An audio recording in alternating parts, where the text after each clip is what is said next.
Welcome back to another episode of Rock Boys Football. The Oklahoma Sooners heading into 2025, by far one of the most fascinating programs that we see across the country. And what I mean by that is the amount of the range of outcomes that we have for this football team. It's really wide because you look at it and say, yeah, we certainly have some question marks about this Oklahoma team, specifically on the offensive line. But on the flip side, on the other side, if that offensive line works itself out and gets better going into next year, you look at all the reasons to buy stock, to believe in this Oklahoma team. There's a laundry list of reasons. This Oklahoma team has, yes, the range of outcomes is wide, but the upside that Oklahoma has going into 2025, it is certainly there. Now, what are the reasons to believe in Oklahoma? That's what I want to get into over the next couple of minutes before we do. And as always, to the Oklahoma fans, let it fly in the comment section. There might be some Sooner fans that are kind of yanking at my collar a little bit and saying, hey, we're maybe buying a little bit too much stock. Let it fly in the comment section. Appreciate you guys. If y'all do enjoy the content, consider subscribing to the channel. Without further ado, let's get into it. And what I want to start with is, look, it is March 1st. We haven't even had spring practice kick off.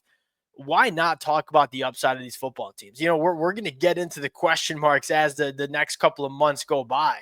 But there's a lot of upside to Oklahoma. Why not focus on that right now? And it starts with John Mateer, quarterback.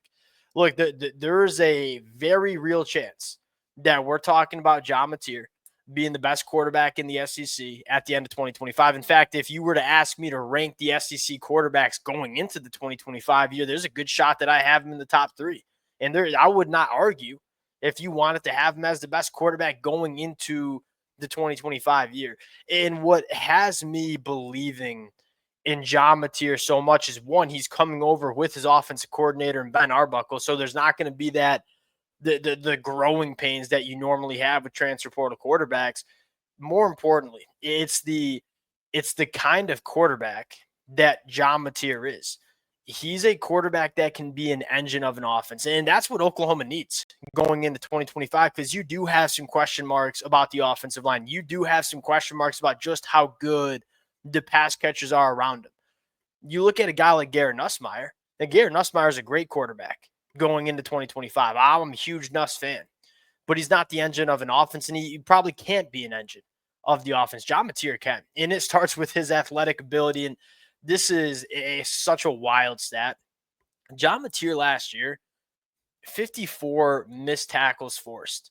That is more missed tackles that John Mateer forced at the quarterback position than the whole Oklahoma running back room combined in the 2024 year. And that's not me taking a shot at the Oklahoma running back room, of which I think can be surprisingly good with some of the young talent they have. It's highlighting the difference-making ability that John Mateer brings to the table. And when you have question marks about the offensive line and you have question marks about how good these pass catchers can be, you need a quarterback that can take over a college football game, and that's what John Mateer brings. I mean, you look at my favorite two quarterbacks that we saw in the transfer portal, Carson Beck, John Mateer.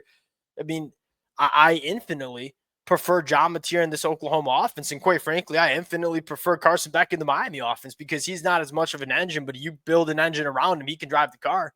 So I think it's a perfect fit for John Mateer coming into Norman. Ben Arbuckle is a massive upgrade from what we saw in terms of play calling last year for Oklahoma. When you have a quarterback of this caliber of difference-making ability, you can do some things. Number two, the pass catchers get way better. Now, I am still not sure how good I think these pass catchers are going into 2025, but it's way better than we saw in 2024. There ain't no question mark about that. I mean, that's not necessarily Oklahoma's fault. The amount of injuries that's quietly something nobody's talking about, is the amount of injuries that this Oklahoma team had on the offensive side of the football last year. Looking at these pass catchers, one, you guys know how I feel about Deion Burks, especially the Oklahoma fans that have been rocking with the fellas for the last 12 months. That's a legitimate wide receiver one in the SEC when healthy, and we project him to be healthy for the 2025 year. Secondly, that's the kind of wide receiver that John Mateer likes to go after. When you go back to the Washington State film, a lot of work to the slot wide receivers in that Washington State offense. Deion Burks is the ideal wide receiver one to have for a guy like John Mateer. And then you bring in some intriguing transfer portal additions. But to me, like where my optimism is some of these young wide receivers that Oklahoma has recruited out of high school. I mean, I'm a massive fan of Ivan Carey. There's probably not a bigger fan of Ivan Carey than me across the country. And Jacob Jordan showed us some really good things as a freshman as well. You get Jaden Gibson back from injury. The pass catchers are going to be much better than what they were in 2024. Now, how good can they be is probably dependent on, hey, do some of these transfer portal additions hit? And do some of these young wide receivers step up? We know we got one dog in Deion Burks. How many more? I mean, and you look at just comparing it to last year. I mean, Oklahoma last year, who was their leading pass catcher, both in receiving yards and targets? It was Bauer Sharp, who, and this is not a shot at Bauer Sharp, but who is just an average tight end at best. When you have your passing attack going through an average tight end, this ain't no Brock Bowers. That's a problem. And Oklahoma is significantly better at that position group. Number 3, and probably the biggest storyline. Look, if you were to tell me right now that this Oklahoma offensive line was just an average unit in the SEC in 2025, I would tell you Oklahoma is certainly passing up their win total and can be a team that can compete at the highest level of the SEC. But I just need average, but we need to see it. Now, here's the reason. If you want a reason for me to believe in Oklahoma, it's that I trust Coach Bill B. And look, it was inexcusable what we saw in the 2024 year. It was probably the worst offensive line in the SEC, and it was probably one of the worst offensive lines that we saw at the Power 4 level last year. And when you have that specifically in the SEC conference, it's hard to win football games. And Coach Bill B has rightfully so taken some heat over the last 12 months.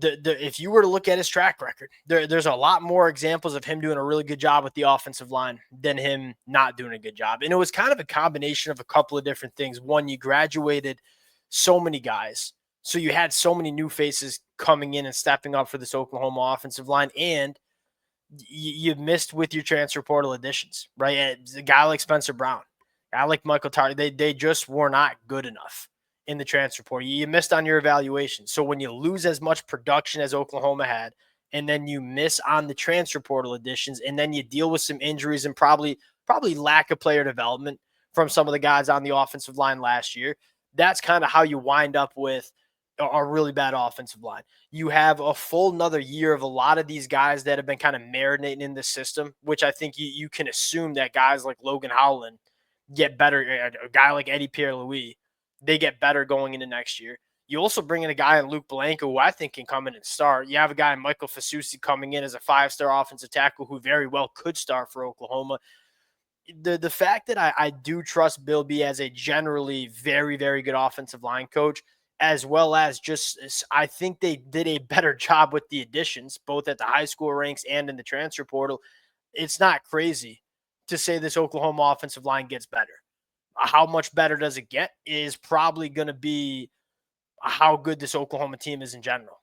Now, on the defensive side of the football, you talk about just a storyline that I think the national media is missing on is you lose Billy Bowman, you lose Danny Stutzman, you lose Ethan Downs, especially Danny Stutzman and Billy Bowman. There are people getting up there and saying Oklahoma's defense is going to take a massive dip because you lose 2 football players. I think that is such a bad way of evaluating this defense.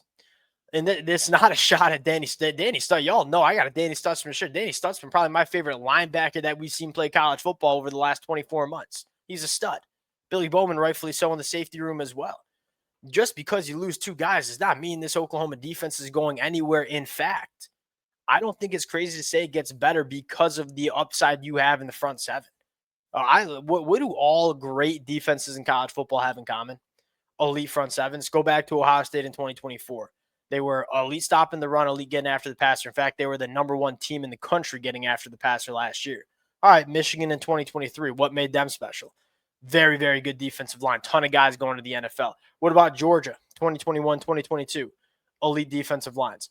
Look at Oklahoma's defensive line. Say, are there 10 better defensive lines that we see in the country? Are there 5 better defensive lines that we see in the country? I don't know if you can find them. Our Mason Thomas, if he just holds serve, much less gets a little better going into 2025, that's one of the best edge rushers you see. Marvin Jones, former five-star, that actually played a little bit better football than most people give him credit for at the end of the year for Florida State. Danny Okoye going into year 2, PJ Adebari going into year 3. Then you look on the inside, Jaden Jackson was probably the best freshman defensive lineman on the inside that we saw in the country. He's never going to get the credit he deserves because it's not flashy what he does in terms of winning at the point of attack, eating up double teams, getting off blocks, and making plays. He's never going to be a guy. Him and Dominic Williams together are never going to be guys that go for 10 plus sacks. This is not who they are. But in terms of, stopping the run, eating up double teams and getting off blocks and making plays in the run game, they're those guys. Then you look at David Stone and Grayson Hall and say, hey, you want to see difference makers, especially rushing the passer. Grayson Hall led this team in quarterback hurries last year. David Stone, we all know what he can be. And if he takes a step, what if PJ Adebari gets better and kind of reaches his potential? What if David Stone reaches his potential? What if Danny Okoye reaches his potential? What if 2 or 3 of them reach their potential? You're looking at all SEC caliber guys. And so this defensive line, I get you lose Danny Stutzman. I get you lose Billy Bowman. This Oklahoma defense, to me, is not going anywhere. In fact, I don't think it's crazy to say it gets better because as long as Brent Venables has been there, it's been slowly getting better every single year. In Oklahoma last year, they finished as a top 20 defense in the country, opposite an offense that was turning the football over and couldn't stay on the football field. Oklahoma was 95th in time of possession last year, and this Oklahoma defense still finished as a top 25 scoring defense in the country. What happens if this Oklahoma offense just can stay on the football field and kind of keep this defense off the field a little bit more?